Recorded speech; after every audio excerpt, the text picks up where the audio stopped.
Okay, I got some time to kill since I'm on my way to work, and you know I'm moving at the speed of transit, so I thought you guys might want to hear this. My most recent experience of like full-on ego death, which I had this morning when I did a little bit too much ketamine. And then here's the thing, like you know, I've had ego death as a result of DMT and stuff like that several times, but weirdly enough, ketamine can be more intense, I find, sometimes. Granted, I do use them together quite a bit, getting ego death doses from both of them. Like, I'll essentially be smoking the DMT as the ketamine's kicking in to the point of knocking me out of my body. But this one was, usually I don't remember what happens much when I anesthetize myself. This one was quite vivid.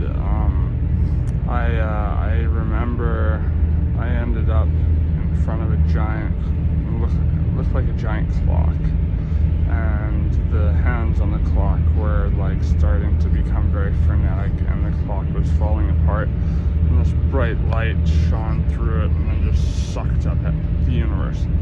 And then I experienced what I would call Terence McKenna's time wave zero, or well, I would compare it to that, and it's essentially a theory he had that fit in with his idea of novelty, and it was essentially that once the universe reaches its point where it starts over again, every single event that's ever happened happens at once.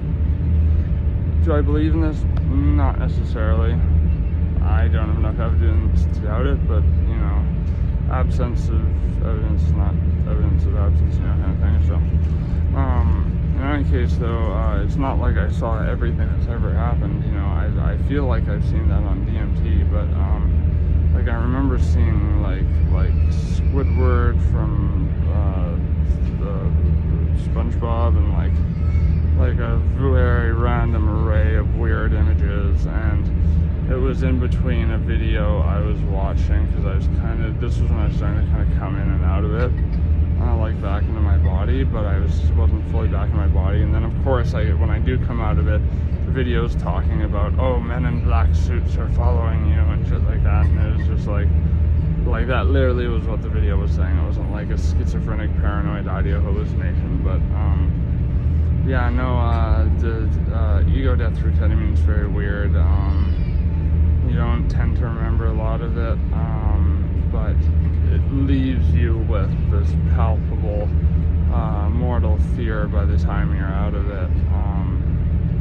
Something I've grown used to because I've experienced it so much, but like, it really does set off that fight or flight response because your ego is convinced it's like legitimately dying. Yeah, it's a very different type of ego death I find from other psychedelics. It's because it's not psychedelic, it's a dissociative, but so it's literally detaching your brain from your body. You know, different mechanisms of action. NMDA receptors as opposed to serotonin. It does pick up activity in the hippocampus like other psychedelics, but I mean, the closest thing I've heard to kind of describe it would be like the toad, maybe. You know, the 5-MeO DMT. I mean, that seemed much, even scarier, and more nonsensical, or not nonsensical, but I found it very hard to take anything out of it when I did it. Just, you know, because everything just went black, and I was just like, oh, this is intense.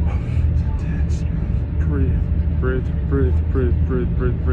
And like I find when I K-hole, like it'll get intense if I just put a blindfold on and I let it develop to the point where it's like I've gone through many levels of what seems like a different dimension, to the point where I get to like what it's like seems like a tesseract, and it's like beaming me up into like the fourth dimension, you know, not time-space relativity dimension, you know, like actual fourth dimension, what we can't perceive. And then I usually end up like what feels like astral traveling, but in an area that feels more like a lucid dream. So there's limitations. It's not like a simulation of what's really around us like people doctors claim they see when I've never had a genuine one that wasn't drug induced. So anyways, that's just a fun little story for you.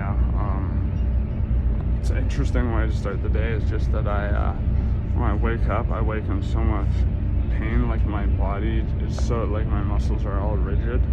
I'm in pain from head to toe, so I usually do like a fairly big dose of ketamine in the morning. I mean, yesterday I used Phoenix tears instead, and I took like 1.5 times like the max dose, and holy fuck, I was stoned. Like I put it all under my tongue, so sublingual absorption.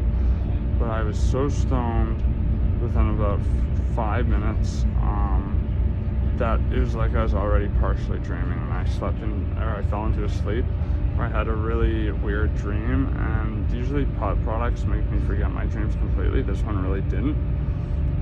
Even though I didn't sleep for very long, and like this is actually kind of miraculous because I haven't like actually fallen back to sleep after waking up for more.